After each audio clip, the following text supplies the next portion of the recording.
Hello. As always, I hope you and yours are safe and healthy.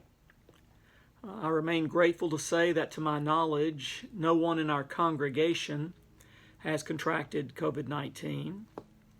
While I hasten to acknowledge that some of you have family and friends who have been stricken and died. We appear to be in a phase where now more than ever we need to remain vigilant about our safety and that of others. We're in a phase, yes, but of a long journey. As a fellow clergy member said, it's as though we're running a marathon and don't know which mile we're in. It's clear that this pandemic that the length of this pandemic, the duration of it is just beginning to set in for some. Looming questions about children and schools are crystallizing many of the issues around safety and competing goods. There are many tough choices to be made by both public officials and parents. And we're being reminded that right choices are seldom easy.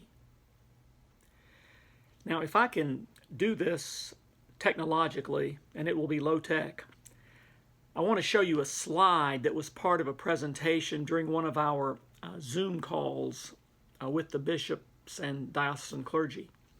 The title is The Emotional Life Cycle of a Disaster.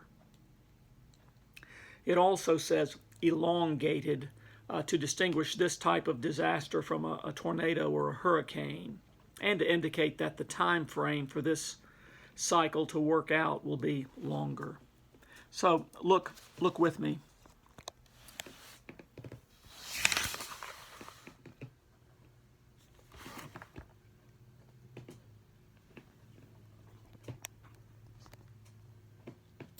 So think back with me, 3 or 4 months. The pre-disaster phase of all this was very brief. And for weeks we praised the heroism of our medical professionals and first responders, who continue to merit every bit of that aplomb. Communities, churches, bonded in mostly safe ways. Neighbors met neighbors and chatted across the street.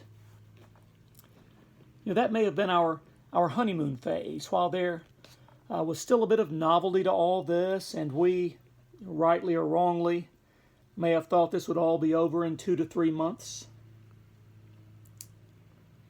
But as we measure the economic impact of the virus, the impact on schools and children, and count the personal losses and life changes, it seems that we've entered the disillusionment phase of this cycle.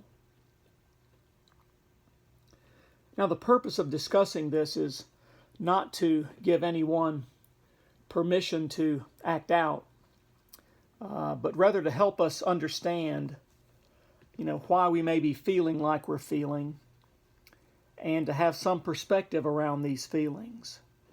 Things may get worse before they get better. But other folks have been through disasters and have come out on the other side, and we will too.